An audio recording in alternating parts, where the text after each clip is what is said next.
Hey, this is Chris Gore. You're listening to Dr. Gonzo Radio on Dr. Gonzo Piqua something.com. I don't know. What am I supposed to say? Yeah, we'll have Zach. I'll have Zach do the next bumper. So, hey, Dr. Gonzo's here. Put a dime in him, you gotta let the whole song play out. He's like human jukebox. Oh, he's a talker, ain't he? He's an old fat grandpa man. Our parents were the greatest generation. Our dads went overseas to fight a war. As soon as they came back, they grabbed our moms and hit the sack, and there they stayed from 1946 to 64. Making babies. Lots of babies. The baby boomers. 76 million. And we grew older, but we're not dead yet. Hail to the king, baby.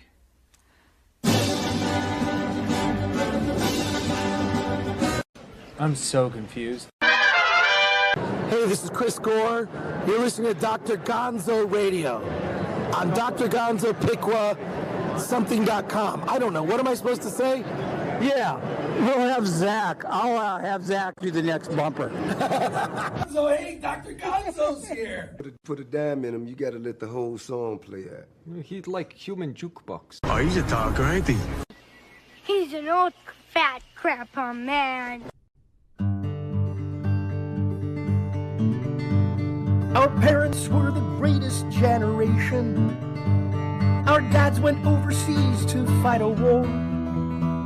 As soon as they came back, they grabbed our moms and hit the sack, and there they stayed from 1946 to 64. Making babies. Lots of babies. The baby boomers. 76 million. And we grew older, but we're not dead yet. Hail to the king, baby.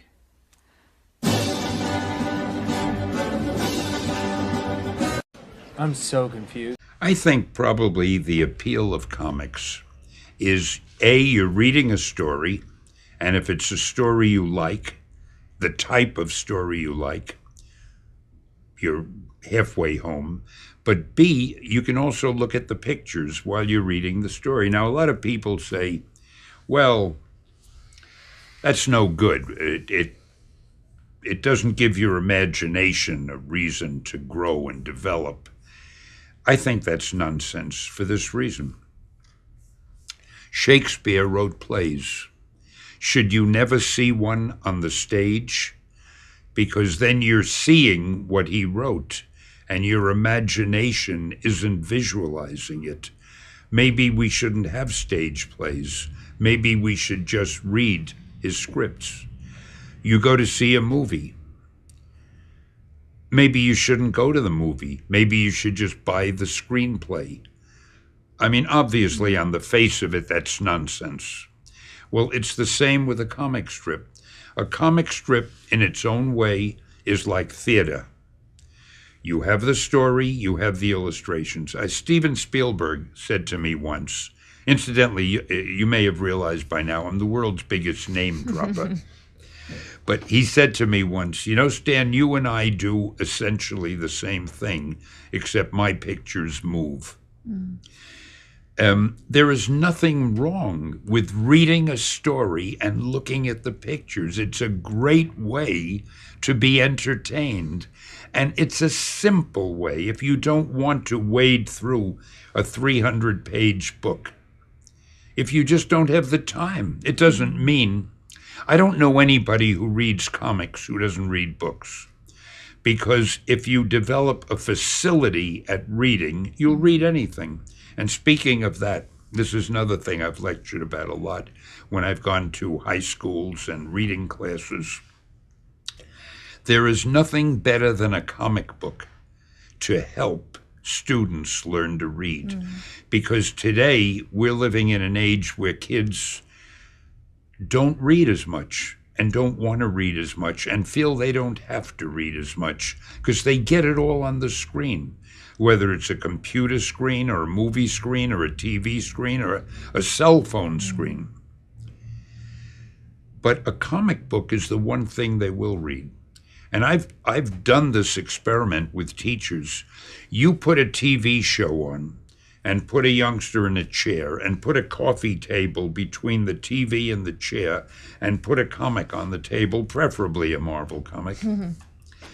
And no matter what the show is, after a few minutes, the kid will reach and take the comic, start flipping through it, and after a while will disregard that and start reading this. Now, what happens is children learn to equate pleasure with reading when they read comics. The more comics they read, the more they develop a facility at reading. And the more you become a reader, the more certain it is that you will go on to read other things. A person who's a good reader isn't going to limit himself to comics. So comics are really a hell of a good educational tool. And I have no selfish reason for saying that. I'm not doing comics anymore, but I've spoken to so many teachers. In fact, one last point. I may have mentioned, I used to get a ton of mail all the time from everybody. I received so many letters from parents who said essentially the same things.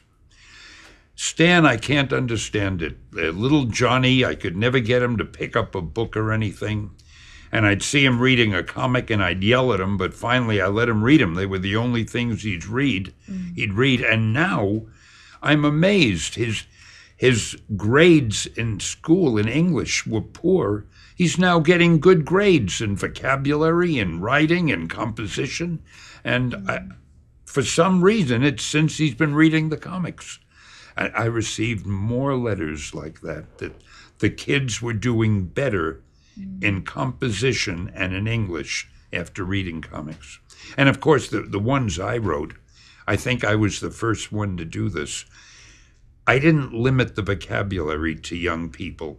I tried to use a college level or above vocabulary. If I wanted to use a word like cataclysmic or misanthropic or whatever, I would use it. And I'd figure three things could happen. The kid would either go to a dictionary and look it up, and that's not the worst thing in the world, or he'd get it by osmosis, by the use in the sentence, or I forget what the third one was, but either one of those two isn't bad. This is the Gonz, a.k.a. Dr. Gonzo here. We're going to have a chat today, Brett R. Smith and myself. Brett R. Smith is a veteran comic book colorist and commercial artist. He's worked with both DC and Marvel. And we're going to discuss comic books, past and present. And if they're worth buying, just give this is an opinion piece. I'm a boomer and on a radio station, retired drummer, play out weekend warrior stuff once in a while. I have played with, back in the 70s into the 80s with Chuck Berry. Gary Lewis and the Playboys was my main gig, and played with Jewel Akins, did a one-off with Buddy Guy, and played with a whole lot of people. And now I'm just enjoying grandchildren. But at 68, I want to say I'm a baby boomer, but sometimes baby boomers get a bad rap. What happens is they think we're like Larry David in New York or something like that. And it's just not true. I love comic books, have since I was able to read. And we're going to be talking about comic books and comic book movies today. So just waiting for Brett to join. Hey everybody, this is Dr. Gonzo, a.k.a. the Gonz, here with Brett R. Smith. Of course, Brett's a comic book colorist, commercial artist, and he's worked for both Marvel and DC. Currently a little bit with the Rippaverse. Yeah. And Brett, before we get into that, do you have anything you want to plug at first? Gosh, what are you nothing right now. I'm working on Bloodruth 2. So okay. That is going to be, I think, launching soon. And so I don't want to say too much because Eric hasn't said too much. So I don't want to spoil anything. But I think fans will be really pleased if you bought the first Bloodruth. And it's a beautiful book. So they have an omnibus coming out too, don't they? Yeah. In the Ripperverse. Yeah, which is pretty exciting. So Yeah, that's really cool. Yeah. Yeah, they're doing some neat things. So they got that action figure of Isom from McFarlane Toys, which turned out really nice. So I don't know. I if you haven't check seen out. that. I'll have It's to really get cool. Yeah. Yeah. They're doing all kinds of stuff. I've always thought he's kind of like the Taylor Sheridan of comics. I got Isom 1, of course, and it's just kind of that groove. But let's talk about comics. Yeah. When you grew up, and you're Generation X, correct? Yeah. Yep. Okay, you're Gen X. I'm a boomer. Yep. Hey, boomer. When you first started, when did you start reading comics, and what caught your eye, and why did you like comics? Some of the earlier comics that I read were, I remember I would buy them in the airport, or my dad would buy them in the airport when I was going back and forth from, my mom lived in Colorado and my dad lived in Arizona. So I would frequently go back and forth on Frontier Airlines. And there was a spinner rack in Sky Harbor Airport. Back then. And there was an arcade there in Terminal 2, I think. And there was also I remember that. A newsstand and a spinner rack. And some of the earlier ones were some Gold Key Flash Gordons, which I really liked. I had seen the movie, and so I loved watching. I love the movie so much. So when I saw those comics on the rack, I obviously wanted some. I still have those actually, and they're really good. But both my brothers, my stepbrothers, who have 8 and 11 years on me, they read comics and they have their own collections. So a lot of the early comics that I read were theirs. So my older brother Ward was a DC guy, had a lot of great old DC stuff from probably the 70s, late 60s, 70s, and the same with my brother, or my older brother Brian, but he was a Marvel guy, so he had a lot of stuff from late 60s and 70s. And these guys, they took care of their comics. They were in great shape. In fact, I still have them. I inherited them when they went off to college, and I've got all their stuff. And I just it ended up being incorporated into my stuff. It's just all sort of in my long boxes. And so a lot of Superman. I remember a lot of Batman. And then on the Marvel side, a lot of Avengers, a lot of Captain America, some Spider-Man in there, Iron Man. So then that's how I got my taste. So when I started going to the comic book store, Mile High Comics on Broadway, the old one down in Denver back in the day. And then I'd go to All About Books and Comics on, what is that, 7th Street? Used to be 7th Street and Camelback, I believe. Okay, yeah, I know where that is. Store. And it's gone now. But that's sort of where, so when I would started going to the comic book store, that's the stuff that I would gravitate towards, and that's typically what I'd buy. But then I discovered, I remember my dad sent me the first couple issues of that Frank Miller, Chris Claremont Wolverine 1982 4-run, series, which I think is still the best Wolverine story ever. Those 4 issues. I remember he bought those at All About and then mailed them to me. I still have those.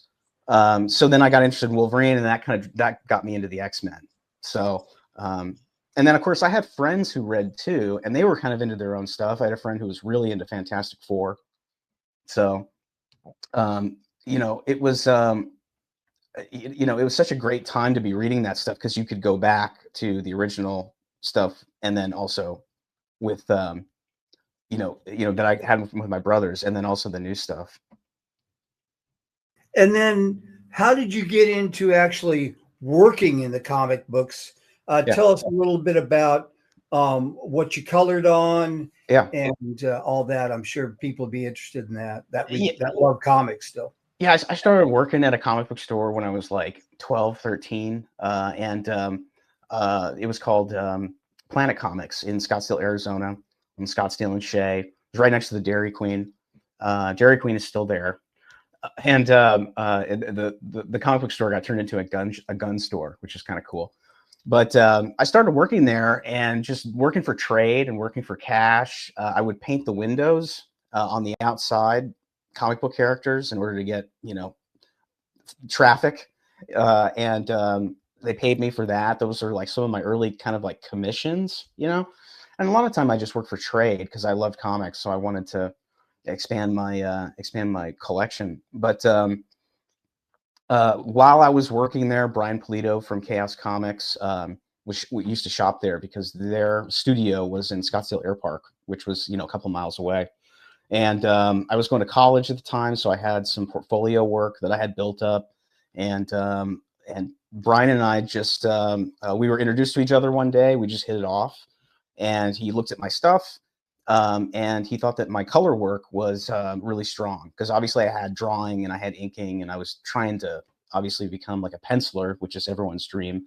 But he thought that my coloring work was really strong, and that he asked me if I'd be interested in doing some samples. And I ended up doing some samples for him. He liked them, and he said, I'm going to give you some work. It's probably going to be in about 4 or 5 months. So just keep practicing, and I'll reach out to you when when we're ready. And that's exactly what happened. He gave me had me do some trading cards, and then he gave me a 12-page story in a book called Chaos Quarterly. And Julie Bell did the cover of Lady Death. It's a beautiful cover. But it was Paul Pelletier and Mark Morales on art, and me doing the colors. And that was my first published work. And I ended up doing quite a bit for Chaos. I worked for him for about 1.5 years. So it was a great experience. So.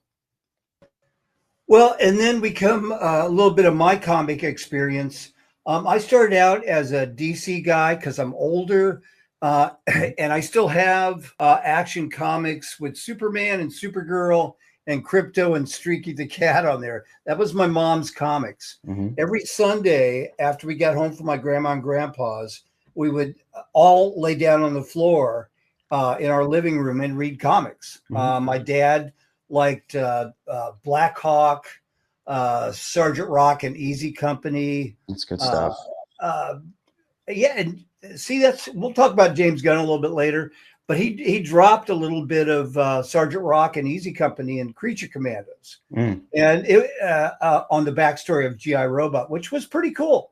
Mm-hmm. I mean, Gunn knows how to reel in those people. Yeah. And so in those days it was called funny books, because a lot of the comics then were funny. Superman would Red Kryptonite would get a hold of him, and he turned had an anthead or something like that. Real old one. And I also read Gold Key as well. Yeah. Still got my Magnus Robot Hunter. That's a great character. Fighter. And these covers on this stuff was really good. Yeah, Gold Key did all those beautiful painted covers. They're just such, and they have really good interior artwork too. They were a great publisher. So I love that character too. I really liked what Shooter did with Valiant, and bringing that character back, along with doing Exo Man of War and all the Valiant line. That was a great time. So yeah, some of my originals was like the Kryptonite special, Superman Family. Mm-hmm. Who knows if James Gunn's going to be able to pull off that? I like that he put Metamorpho in there into the movie, which was really good. So I started out there, and I got more into when I went on the road late to mid 70s, around 77, 78.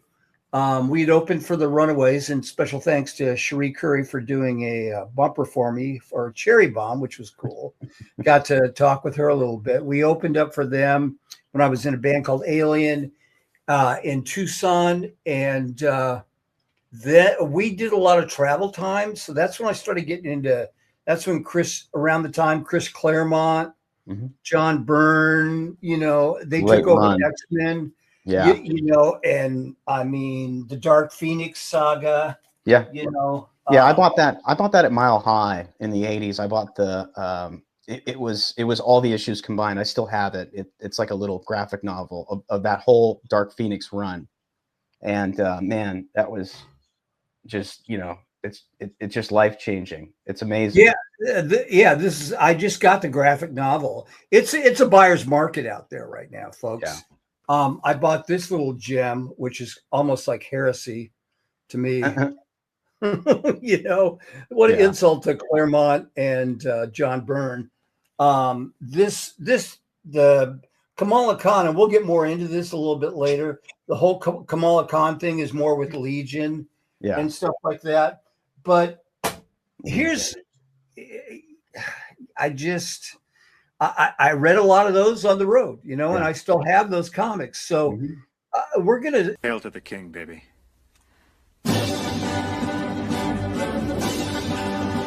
What the hell are you two doing? That's called rocking out. You wouldn't understand, Dad. You're not with it. I used to be with it, but then they changed what it was.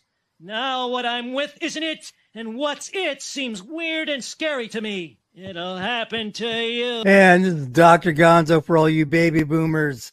Hey, like and subscribe to the channel, and we'll see you right around the corner.